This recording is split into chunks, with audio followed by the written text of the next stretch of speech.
It is often said that the Great Wall of China is the only man-made object visible from space.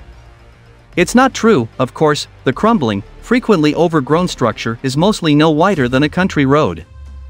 But if the unaided human eye really can spot some of Earth's engineered marvels from low orbit, then in China they must surely include the hani rice terraces. Let's explore further.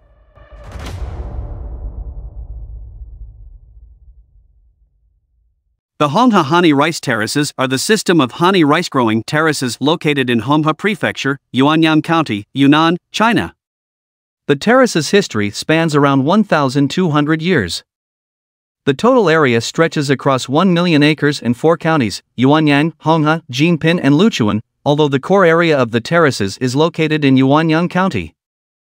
In 2013, 16,603 hectares of the Honghe hani rice terraces were listed as a World Heritage Site, because of their outstanding resilient construction, unique social-ecological system, and importance to the Hani people. The Honghe hani rice terraces are located on the southern banks of the Hong River, below the Ilao Mountains in southern Yunnan. The rough, mountainous terrain and high annual rainfall led to the creation of a complex terrace system for growing rice, with some locations having over 3,000 terraces between the edge of the forest and the valley floor. Irrigation channels and artificial aquifers made out of sandstone distribute the water across the landscape. This system has been continually maintained and operated by the Hani people for over 1,300 years. The cultivation of rice is an important part of the Hani culture, theology, calendar, and political system. The terraces follow a distinct vertical structure that has allowed the landscape to persist for so long, incorporating forests, villages, terraces, and water supply. At the tops of the mountains, above 2,000 meters in elevation, the forests are conserved, to act as a catchment for the rainfall and to recharge the fields and terraces below. An intricate system of canals and ditches divert the water into the terraces below. The villages in the region are usually constructed just below the forests, between 1,400 and 2,000 m. In the World Heritage Site, 82 villages, each with 50 to 100 households, are protected. The buildings are usually made of adobe and stone. Each household farms 1 or 2 terrace plots below, usually growing red rice and breeding cattle. Published by BBC, hacked from mountains in the country's southwestern Yunnan province, the sprawling terraces, hundreds of thousands of them, stack up over more than 160 square kilometers to create one of the most spectacular and jaw-dropping landscapes on the planet. What's more, through the massive, multi-generational engineering project that created the staircase-like terraces, the local Hani people, one of China's 55 officially recognized ethnic minorities, have harnessed the local environment for the benefit of the entire community. Since ancient times, Hani people have built ditches and canals to divert spring water from mountains and forests to irrigate terraced fields, said Xiaoying, a Yunnan-based guide with specialist tour company China Highlights. The amount of ditches required has been huge, needing a great deal of manpower and material resources, which individuals or villages could not afford independently. Refined through trial and error over more than a millennium, the rice terraces are an inspiring example of an entire community working symbiotically with nature, with land use arranged by elevation into distinct ecological zones. Rainfall and moisture from dense mountain fog are collected in forested catchment areas high on the slopes, recharging groundwater. Spring water is channeled to irrigate the terraces, pooled water evaporates to form clouds, and clouds gather to shed rain on the high forests. The hydrologic cycle then repeats ad infinitum. The Hani people have always lived in harmony with nature, forming a living environment with forests on the top, villages in the middle, terraces lower down and water systems such as rivers running through, thus creating a unique ecosystem of 4 elements: forests, villages, terraces and water systems, said. This strategy offers sustainable benefits not only in rice cultivation, but also in everything from timber, vegetable and fruit production to duck breeding, fish farming and the gathering of herbs employed in traditional medicines. The terraces are, effectively, the Hani's year-round larder. There is water flowing through the engineered landscape all the time, explained American ethnographer Jim Goodman, author of Yunnan, China South of the Clouds, who has decades of experience interacting with the area's tribal peoples. Most other terrace systems elsewhere in the world don't have that.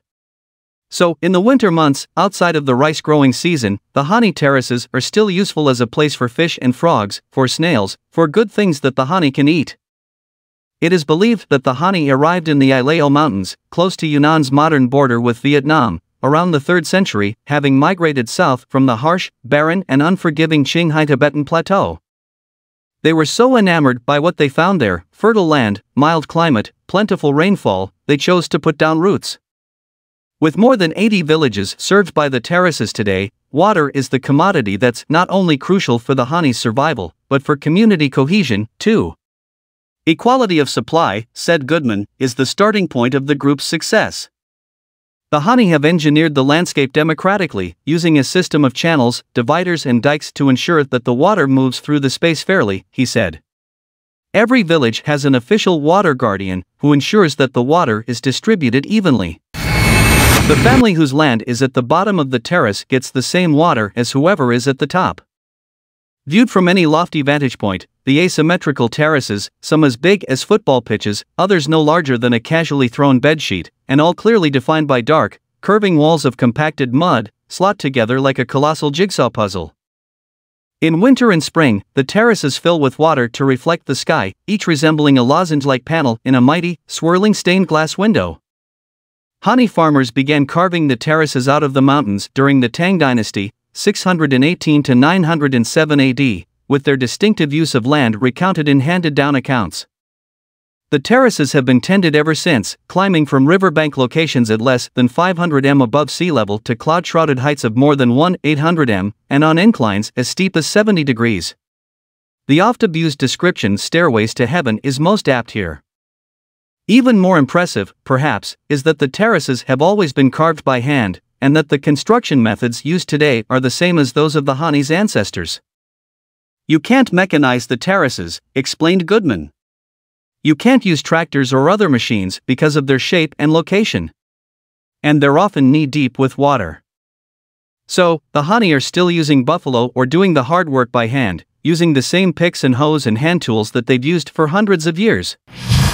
Despite being gradually extended with each planting season, the hani's gargantuan engineering marvel cum abstract artwork remained largely hidden from the rest of the world for centuries. A rare outsider account came in the 1890s, when Prince Henri of Orleans led a French expedition from Vietnam to Yunnan, searching for the source of the Irrawaddy River that bisects Burma.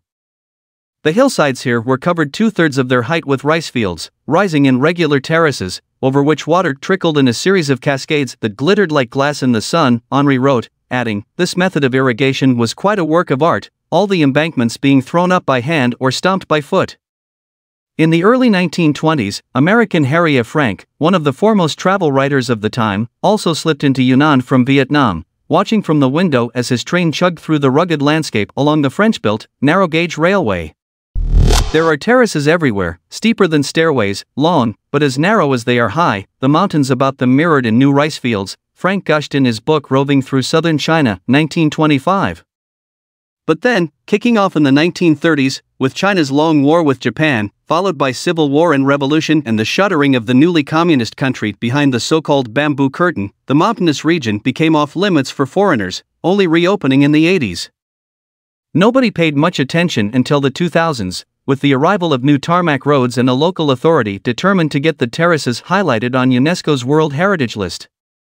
This was finally achieved in 2013, the UN agency stating, "The resilient land management system of the rice terraces demonstrates extraordinary harmony between people and their environment, both visually and ecologically." In the past decade, keeping such a topographical oddity under wraps has been impossible, of course, with well-heeled photography enthusiasts, mostly from China's affluent cities, converging on the flooded terraces during China's Lunar New Year holiday in late January or early February, capturing the mind-blowing scenes in megapixels and then flooding social media with them. Though the terraces shimmer a vibrant emerald in the summer growing season, the local microclimate supports just one rice crop a year, if an abundant one. The landscape is at its most photogenic from November to late April, when the waterlogged terraces become natural mirrors that glow in shades of indigo and tangerine, in gold, turquoise and magenta, with every sunrise and sunset. Farmers and water buffalo occasionally lumber by in pleasing silhouette. The hani villages are also postcard perfect. They're squat, ochre-hued houses of adobe and stone topped with mushroom-like thatched roofs. Thumping great black pigs and accompanying pharaohs of cute piglets roam freely, always accompanied by a reassuring soundtrack of gurgling streams and tinkling irrigation channels. Yuanyang County, the home of the Terraces, has a population of some 370,000 people, with almost 90% coming from tribal groups. Come bustling market days in villages such as Xingsuan, the hani are joined by their Miao, Yao, Dai, Zhuang and Yi neighbors to trade and attend to regional business, to eat and drink, to gossip and smoke their distinctive, elongated bamboo pipes, the women often decked out in colorful and embroidered tribal costumes and chunky silver jewelry. Wander 200 m from Xingsuan in any direction, however, and the frantic buying and selling of the market is easily forgotten.